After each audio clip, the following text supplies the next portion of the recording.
It was an ordinary autumn afternoon, the sky painted in shades of orange and pink as the sun began to set.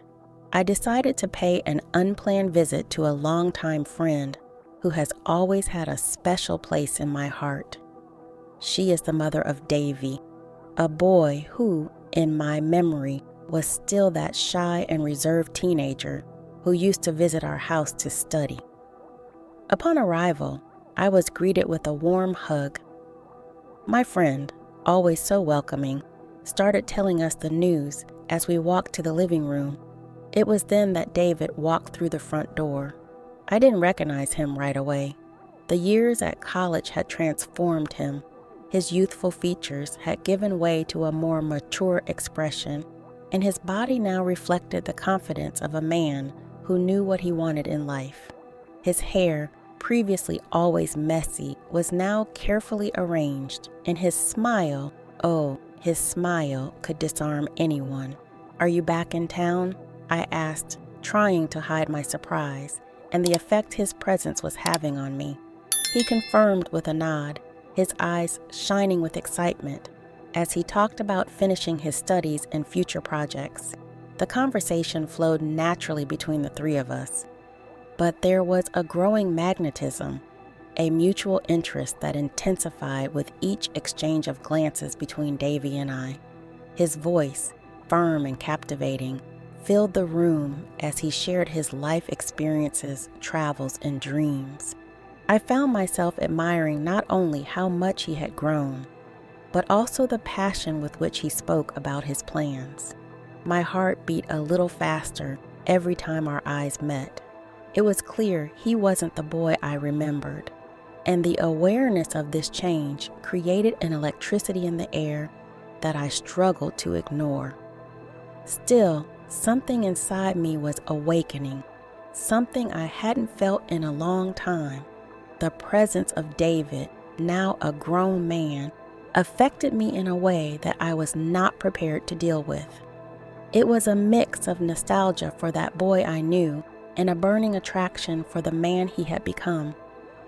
All of this made that ordinary afternoon something extraordinarily disturbing and tempting. While my friend was in the kitchen preparing coffee with that aroma that filled the room, Davy and I started talking on the comfortable sofa in the living room. The windows were open, letting in the gentle evening breeze that caressed the curtains. The soft sunlight created an almost poetic setting, which stood out even more with the contrast of the dancing shadows.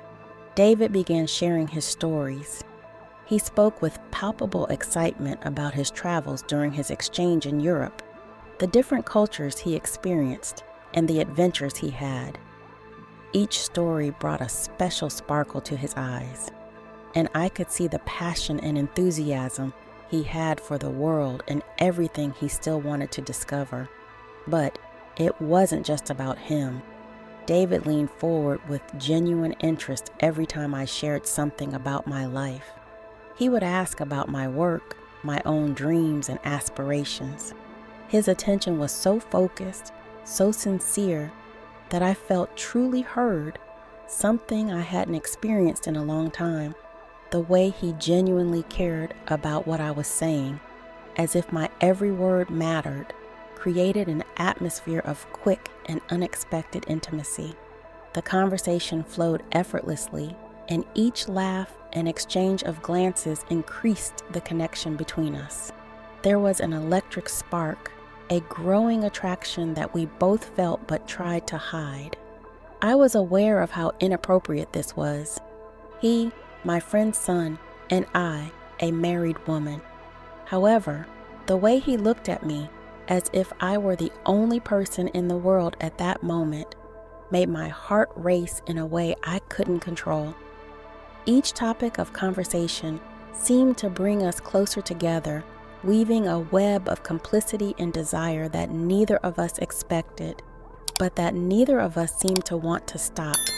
It was as if we were dancing around a fire, getting closer and closer to the flames, knowing the danger but unable to resist the heat. It was, without a doubt, a deep and disturbingly beautiful connection, something I knew could become unforgettable. After a long and engaging conversation in the room, Davy stood up and, with a sparkle of enthusiasm in his eyes, invited me to see the project he was working on. "You need to see what I'm doing. I think you'll like it," he said with a smile that lit up his face.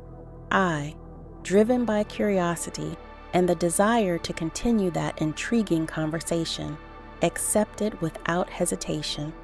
We walked down the hallway, past the garden adorned with the bright colors of autumn flowers, until we arrived at a small studio at the back of the house. It was a space I didn't know, full of books, paintings, and sketches scattered everywhere. The smell of paint and freshly cut wood filled the air, creating an almost magical atmosphere, a creative haven that felt far removed from the world outside.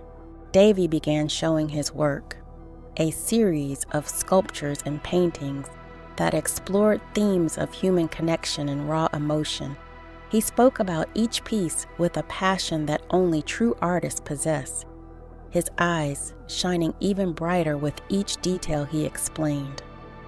"This one is about the bonds we try to hide, but which inevitably shape who we are," he explained, pointing to an intricate sculpture that perfectly captured the complexity of human relationships. As he spoke, I couldn't help but admire not just the art, but the artist. The way he moved through the space with a calm confidence, and how his hands delicately touched the works, revealed a sensitivity that I had rarely seen in anyone. The mutual admiration between us grew, fueled not only by his talent, but by the vulnerability and authenticity that each work revealed. The studio, with its isolated and creative atmosphere, became the perfect setting for things to take an unexpected turn.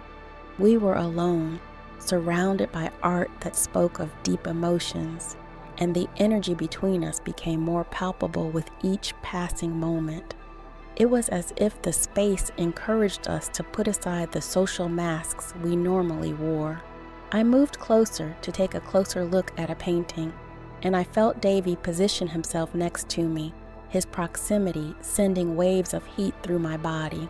The air, filled with tension and mutual admiration, mixed with the beauty of the art around us, turned a simple visit to the studio into a moment of not only artistic but personal revelations. That space became a small universe where the possibilities seemed both frightening and infinite. It was a situation I never imagined being in, especially under such circumstances. Davy approached slowly, each step measured with almost theatrical precision, while I remained still, mesmerized by the intensity of his gaze. There was something about him that seemed capable of deciphering all the secrets hidden deep within my soul. The studio, with its softly diffused lights, and the silence that was only broken by the soft chords of instrumental music in the background, created the perfect setting for a moment that we knew shouldn't happen, but that we both desperately wanted. He stopped right in front of me, so close that I could feel the heat emanating from his body. With a gentleness that contrasted with the fervent intensity in his eyes, he raised his hand and touched my face. His fingers were gentle but firm, tracing a warm line up the curve of my chin. The contact sent a shiver down my spine, awakening a mix of emotions that I struggled to keep under control. Time seemed to have stopped. The world outside no longer existed. All that mattered at that moment was the two of us, enveloped in an aura of palpable tension and undeniable desire. The awareness of our actions, of the risk involved in that simple touch, only intensified the moment, charging the air with an electricity that seemed to vibrate between us. Then, with a hesitation that was as much a question as a promise, Davy tilted his head slightly and, closing his eyes, placed a kiss on my lips. It was supposed to be a simple kiss, a brief touch that was supposed to satisfy curiosity and calm desire. But it turned into something more, much more. His lips were soft, but filled with a passion that seemed to have been suppressed for too long. As the kiss deepened, I felt a wave of emotions rise to the surface. The overwhelming passion we tried to deny was now consuming us, breaking barriers we had sworn never to overcome.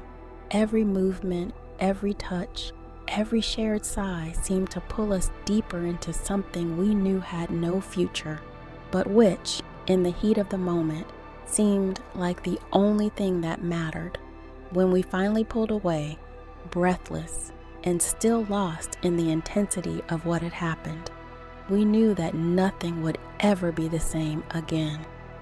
That kiss had changed everything, awakened feelings that, once released, could not be easily contained. We stood there, face to face, sharing a silence full of questions and possibilities, each one struggling to understand what that meant and how far we were willing to go. After what happened to David, those next few days were filled with reflection and tumultuous stillness. I found myself in a constant state of introspection, reviewing every detail, every moment, and every emotion that had arisen that afternoon in the studio. My heart was heavy with guilt and the realization that I had crossed a line I never thought I would. In the midst of this whirlwind of thoughts, I looked at my marriage, which until then seemed to be in calm normality.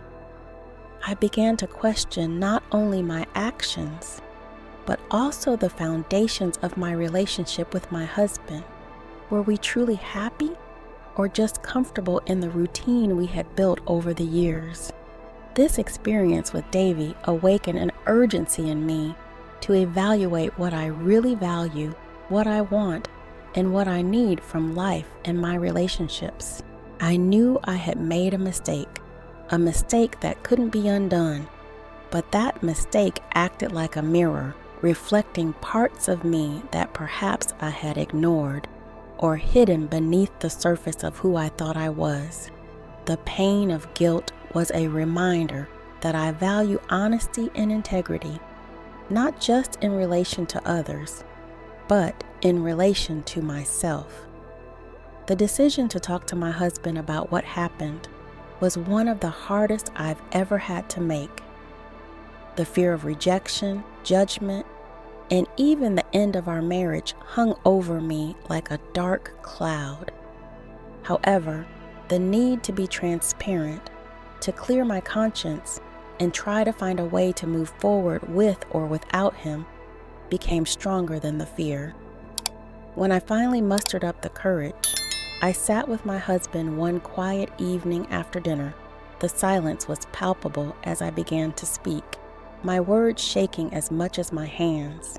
I told him about meeting Davy, about the kiss, and about how that moment made me realize the flaws in our relationship that we had both ignored for so long. The conversation was long, painful, and full of tears. It was a process of openness and vulnerability that none of us had experienced at that depth before. We decided it was worth trying to rebuild and redefine what we had, with a new foundation based on a deeper understanding of our needs and desires. This decision to face the consequences of my actions and work to improve my marriage was a turning point. I learned that love, like life, is a constant construction and that mistakes, although painful, can also be catalysts for growth and change.